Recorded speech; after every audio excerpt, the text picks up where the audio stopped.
Okay, this is 10.2b, pre-algebra. We're going to start with example 11. They say that we have two squares, 1, 2, and one is larger than the other if the length of a side of the larger square is 3 times as long as the length of the side of the smaller square. So what they're saying is the length of this is 3 times as big as the length of this. Well, how long is this? We have no idea, so we're going to call it x. Well, if this one is 3 times as long as that one, we'll call it 3 times as long, 3x. And if it's a square, we know that's x, and we know this is 3x. All the sides are the same.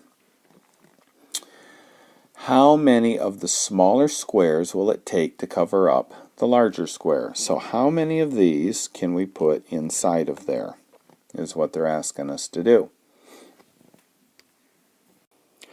So if we were to take the area of this one, it would be x times x is x squared. If we were to take the area of this one, 3x times 3x is 9x squared. Okay? So I have 1x squared is my area, and I'm trying to put it in a 9x squared box. So if I'm trying to do that, if I can put 1x squared in there, and 2x squared, 3x squared, 4, all the way up till 9x squared. So I can put 9 of those x squared size boxes inside this one, because it says right here, it can hold 9 x squared boxes. So one last bit of stuff on scientific notation. A little bit ago we went over in the last lesson a number like 376 million. And to change that to scientific notation, we put the decimal to the right of the first number, wrote all the other numbers that weren't 0, made a time sign with a 10, and counted 1, 2, 3, 4, 5, 6, 7, 8. And we wrote it in scientific notation.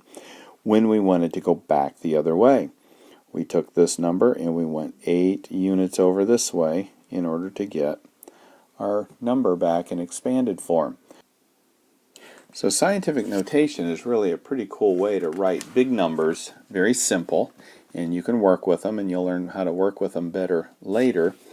But what do we do when we have little tiny numbers, like 0.0000000037? Okay, we don't want to write that all out. So the rule stays the same. We put the first number followed by a decimal, then all the other non-zero numbers, in this case it's just 7, make a time sign, make a 10. Well, what happened here is I went over 1, 2, 3, 4, 5, 6, 7, 8, 9 place values, but I went 9 place values from where it's supposed to be. So I put a negative on there, and that negative means that if I have a number line here, and you all remember number lines, when you go this way it's in a negative direction, and this way it's in a positive direction. Alright, what this is this is saying that if we were to write this in its original form, we'd have to move that decimal place back to the left 9 places. And look at the number line. When we go to the left, we go negative. So that's what that minus sign means. It's just telling you what direction you're going to have to take this decimal to get it back to where it's supposed to be, which is right here. This is always what it's supposed to be. This is just a simplified way of writing that. And if you look up here, I've got an 8 here. In order to get that decimal back to where it's supposed to be, it's right there now, and to get it back to where it's supposed to be, I moved to the right. And what's that say? When you move to the right, you're moving in a positive direction. That's why that's a positive 8. So that is pretty much it for 10.2. I do want to go over a couple problems just in this lecture. So let's look at 64. A to the negative 5. And we'll take that to the negative 3 power.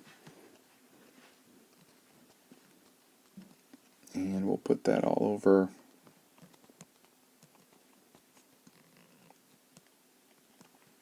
that.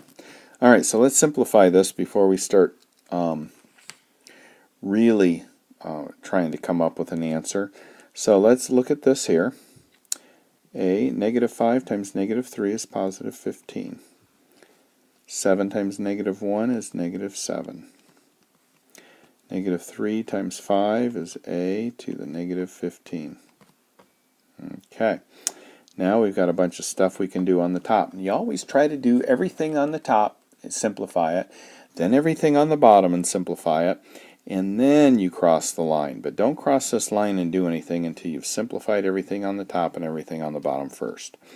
So, a to the 15 and negative 7, that is the same as 15 plus negative 7, and that's going to go over a to the negative 15. Well, this here is going to give me a to the 8th over a to the negative 15. And this is the same as a to the 8 minus, remember, whenever you do this, you subtract. But what am I subtracting? I'm subtracting a negative 15. Okay?